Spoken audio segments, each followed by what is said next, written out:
Amigos y amigas de todo México y del mundo, agárrense porque aquí viene la historia más emocionante, picante y llena de orgullo nacional que se pueda imaginar. Imagínense que amanecemos un buen día con la noticia de que Donald Trump, presidente de Estados Unidos, se puso de lo más terco y ordenó cambiarle el nombre al Golfo de México, diciendo que ahora debería llamarse Golfo de América. Puras ocurrencias, caray. Pero ahí no acaba la cosa. Gran Bretaña declaró que ni por error va a reconocer ese cambio y seguirá llamándolo como toda la vida se ha llamado, Golfo de México. Nada de rebautizarlo, ni aunque Trump haga berrinche y patalee, diciendo que su intención es oficializar ese nuevo título en los mapas de su país y en las aplicaciones de navegación. El gobierno británico fue clarito. Nosotros le vamos a seguir diciendo Golfo de México, a menos que, por pura casualidad, la nueva denominación de Golfo de América se vuelva algo tan extendido que todos los angloparlantes la adopten. Y la verdad, hay que ser realistas. ¿Quién en su sano juicio va a empezar a decirle así nomás porque se le antojó al presidente de Estados Unidos? Pero, ¿por qué Donald Trump dijo que había que cambiarle el nombre a nuestro amado Golfo de México? Resulta que, según él, Estados Unidos es dueño de la mayor parte de las actividades en la cuenca oceánica, argumentando que Estados Unidos hace la mayor parte del trabajo ahí. Por favor, como si los mexicanos no trabajáramos durísimo cuidando nuestra parte del Golfo, sosteniendo la industria pesquera, petrolera y un montón de cosas más que se mueven en esas aguas que para nosotros son motivo de un orgullo gigantesco. Es como querer agarrar el mar Caribe y decirle el mar de Trump. No, hombre. ¡Qué ocurrencia!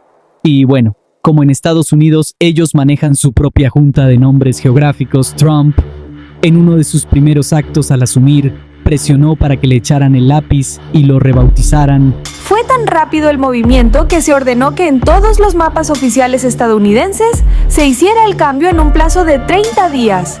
Y se dice que a Google Maps y otras apps de navegación las traen cortas para que se alineen. Aunque por ahora no se ve que eso pase tan fácilmente, la cosa es que Trump no puede hacer que todo el mundo acepte su caprichito, porque el Golfo no solo baña las costas de Estados Unidos, sino también las de México y de Cuba, y por ende es una masa de agua internacional. No hay manera de imponer un nombre unilateralmente. La ONU, que siempre anda muy al pendiente de este tipo de controversias, podría decir algo, pues existe un grupo especial que se encarga de revisar estas broncas de topónimos.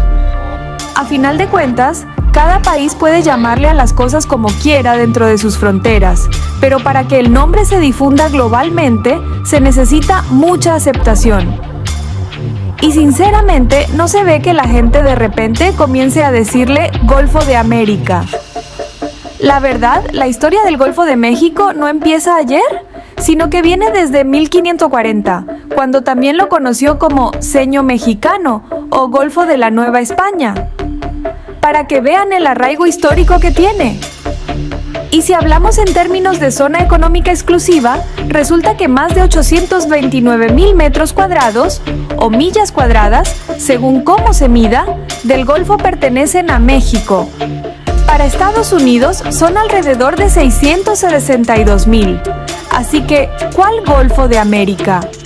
De entrada, México tiene una parte fundamental de ese territorio marítimo, sin mencionar que se han firmado acuerdos con Estados Unidos para la navegación y las actividades económicas.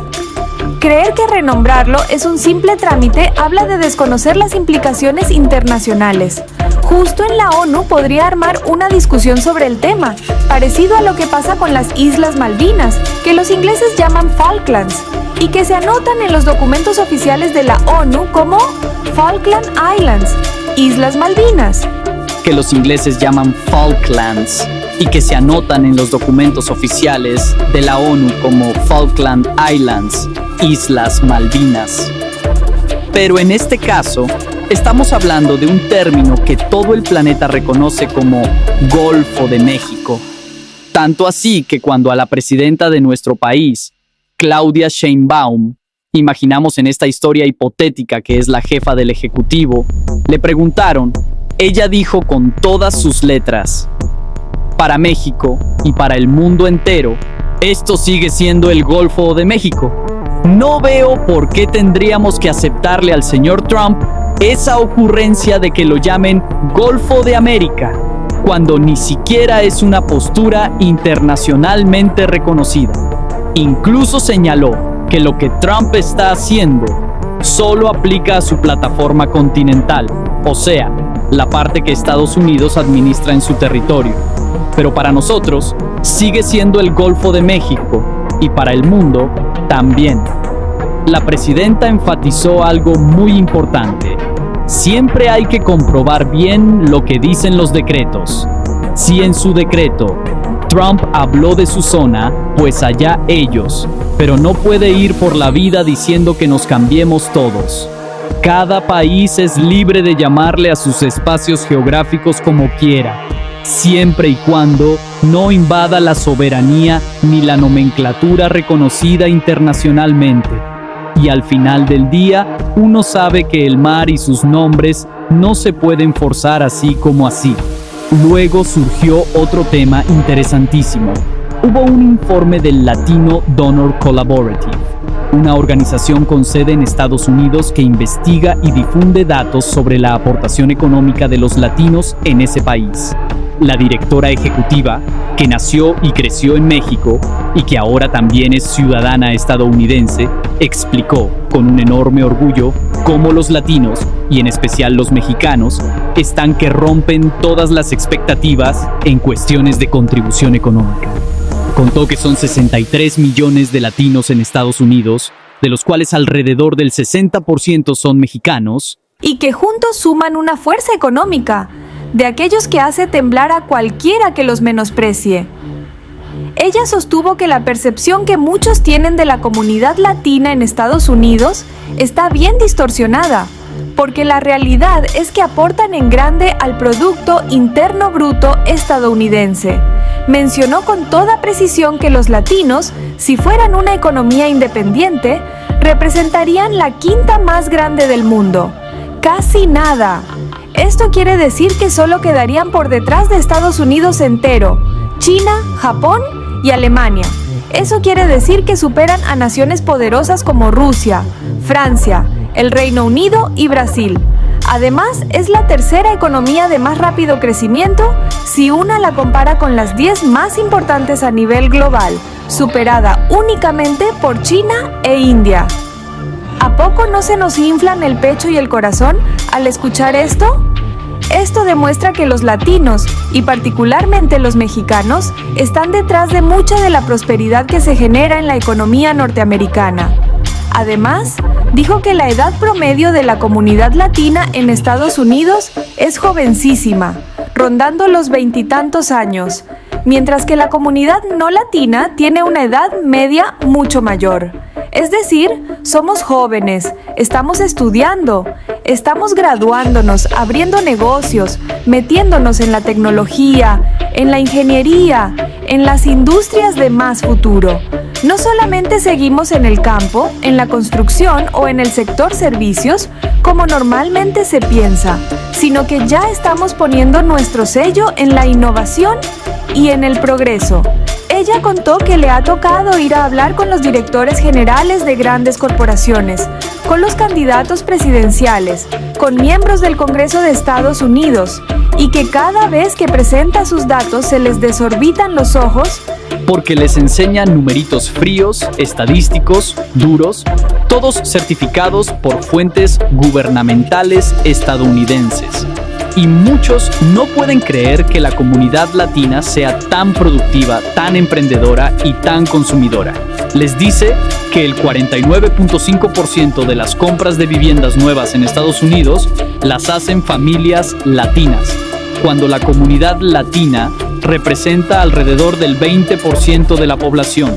O sea, está comprando casi la mitad de las casas nuevas. Eso es impresionante y habla de la movilidad social y económica que están logrando. Además, la organización que ella dirige señala que los latinos crean más del 50% de los nuevos negocios en Estados Unidos. Hágame usted el favor. La mitad de todos los changarros, restaurantes, empresas tecnológicas, consultoras, etcétera, que se establecieron en ese país llevan el sello de un latino. Y con la gran mayoría de esos latinos siendo de origen mexicano, ¿qué tal? Ahí está la prueba de que la cultura del trabajo, la perseverancia y el ingenio mexicano no se pierde cuando uno cruza la frontera. Al contrario, puede florecer. ¿Y de qué manera? Muchos se preguntan, ¿y por qué no parece que tengamos tanta representación en el poder político o en los medios si somos tan importantes en lo económico? Esa fue otra parte del análisis que mencionó la directora ejecutiva. Aunque cada vez hay más latinos en puestos de poder, en la iniciativa privada, en la política local y hasta estatal, todavía falta. Sin embargo, el potencial es gigantesco. Con esa juventud, con esa pasión, con ese empuje, en los próximos años habrá un montón de empresarios, legisladores, ejecutivos, académicos y científicos de origen latino que van a redefinir el rostro de la política y la economía en Estados Unidos. Imagínense, si ya estamos hablando de que los latinos en su conjunto tienen un PIB de 3.6 billones, billions en inglés, de dólares, y solo los mexicanos dentro de esa comunidad están generando alrededor de 2 billones, pues es clarísimo que nadie puede ignorar esa fuerza. Si es así de grande la contribución, ¿cómo pretenden que uno crea que un presidente se avienta la puntada de decir, vamos a cambiarle el nombre al Golfo de México, porque nosotros hacemos la mayor parte del trabajo ahí? ¿De cuál están fumando? Podrán tener mucha influencia mediática, pero la realidad económica y cultural es que los lazos entre México y Estados Unidos están tan entrelazados que un simple decreto presidencial no puede mover siglos de historia, ni el reconocimiento de millones de personas que llaman a ese cuerpo de agua. Golfo de México. ¿Se imaginan que de un día para otro, en la ONU, en la UNESCO, en las cartas náuticas de Europa y Asia, todo el mundo empezara a tachar la palabra México y a poner América? Se oye hasta ridículo. Y Gran Bretaña, que no está para consentir caprichos después del Brexit, dejó más que claro que mientras el término Golfo de América no sea adoptado de manera universal en el idioma inglés, ellos no van a escribirlo así en sus mapas oficiales. Así que, con el mayor de los respetos, le dijeron a Trump y a sus simpatizantes, no se emocionen, aún no van a ver reflejada esa designación en los atlas ni en los documentos cartográficos del Reino Unido. Además, la propia presidenta de México se rió un poco del tema, aunque con mucha diplomacia, diciendo que para nosotros, para nuestra legislación, para nuestra gente, no hay vuelta de hoja, sigue siendo Golfo de México. Declaró que esto es así de simple. A mí no me quita el sueño lo que ellos quieran hacer con su plataforma continental, mientras no invada la denominación que usamos el resto de los países. Pero pues de que van a lograr que se cambie globalmente, no lo veo tan factible. Y la verdad, ¿quién podría decir lo contrario? Mientras Trump y su gente, o el Partido Republicano que lo apoya, hacen presión en Google Maps y en otras aplicaciones para que cambien el nombre, pasa el tiempo. Y en el tiempo, los diarios británicos como The Telegraph ya sentaron su posición de que no lo van a cambiar. Quizás algún día, muy lejano, si de repente a todos los angloparlantes se les pegara la gana de decir Golfo de América, los británicos lo considerarían, pero en la práctica suena más a una postura de ya déjame en paz, nosotros no. Vamos a mover ni un dedo a menos que el mundo entero se vuelva loco y adopte ese dispar. Por supuesto, esto es una pequeña anécdota, pero detrás de ella hay un subtexto bien importante, el orgullo de ser mexicanos, la importancia de defender nuestras denominaciones, nuestra historia y nuestro territorio, y la relevancia que tiene la comunidad mexicana más allá de nuestras fronteras. Porque luego uno se entera de que deportaciones, muros, discursos antimexicanos y demás intentos de minimizar a la comunidad latina resultan completamente contraproducentes, incluso para la economía de Estados Unidos. Como dijo la directora ejecutiva de Latino Doner Kela Verati, si de por sí, en los próximos 10 años, casi el 78% de la nueva fuerza laboral estadounidense vendrá de la comunidad latina, sobre todo de origen mexicano, ¿en qué cabeza cabe andarles? ¿Poniendo más trabajos? Sería dispararse en el pie, saboteando su propia estabilidad a mediano y largo plazo. También contó esta mujer, con mucha emoción, cómo ha tenido que ir a explicar estos datos a la Reserva Federal de Estados Unidos, con presentaciones y con gráficas, porque a veces no lo creen. Les muestra que, en términos de consumo, los latinos mueven montañas de dinero. Les enseña cómo las pequeñas y medianas empresas en Estados Unidos son cada vez más propiedad de latinos, de esos que no se quedan con las manos cruzadas, sino que ponen negocios de comida, panaderías, consultorías tecnológicas, constructoras, despachos de arquitectura y un sinfín de giros. Con razón, cuando se hacen campañas electorales, de pronto todos los candidatos quieren echarse un taco en público y hablar 2, 3 frases en español para jalar simpatías, aunque algunos se muestren más sinceros que otros. Es tan grande esta fuerza que se demuestra, por ejemplo, con el auge de la música latina. Ahorita ya no solo en Estados Unidos, sino en todo el mundo, se escucha a artistas como Peso Pluma, Bad Bunny y otros, quienes, sin una maquinaria publicitaria masiva, se han colado a los primeros lugares de popularidad. Eso es parte de la cultura latina que penetra la llamada cultura pop de manera profunda y que se convierte en un fenómeno mundial. Lo mismo pasa con la comida. La gastronomía mexicana no es cualquier cosa, es un elemento reconocido como patrimonio inmaterial de la humanidad por la UNESCO. Y en Estados Unidos, cada día se abren más y más restaurantes de comida mexicana auténtica, que son un agasajo culinario y cultural. Así que volvamos a donde arrancamos. El tan cacareado Golfo de América no pasa de ser una ocurrencia que se topa con la muralla de la realidad. Para México, para Gran Bretaña y para la gran mayoría de los países del orbe, sigue siendo y va a seguir siendo el Golfo de México. El hecho de que un expresidente de Estados Unidos crea que basta un decreto firmado en su despacho para que todos los mapas del mundo se actualicen, es quizás un reflejo de cómo cierta parte de la clase política de aquel país llega a confundir influencia con omnipotencia. No es que nos asuste o nos moleste que Estados Unidos tome sus decisiones internas, sino que simplemente no puede imponer su voluntad internacionalmente si no hay un consenso.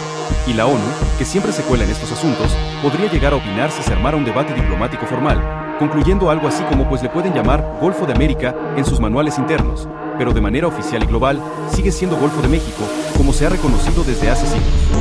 Y colorín colorado, se acaba la historia de ese berrinche. El caso de las Islas Malvinas / Falklands, que en la ONU se menciona con ambas denominaciones, es un conflicto centenario entre Argentina y el Reino Unido, con una guerra de por medio y un montón de resoluciones que no ha logrado una definición única. Y, aún así, la ONU adopta un nombre doble para satisfacer el principio de la neutralidad. Pero en el caso del Golfo de México, ni la mismísima ONU se ve empujada a dar un nombre alternativo, porque a nadie más que a Trump se le ha ocurrido cambiar. Sin conflicto bélico, sin demanda compartida, sin aspiraciones territoriales reales, nada. Solito dijo, yo quiero que se llame Golfo de América. Y solito se quedó con ese deseo. Mientras tanto, la presidenta de México salió muy segura a decirnos a todos que no debemos preocuparnos, que nuestros documentos oficiales, libros de texto, mapas y hasta las canciones y refranes que amamos, el Golfo seguirá siendo de México. Que el orgullo nacional no se quiebra, y que si alguien quiere cambiarle el nombre, primero se va a enfrentar a todo un legado.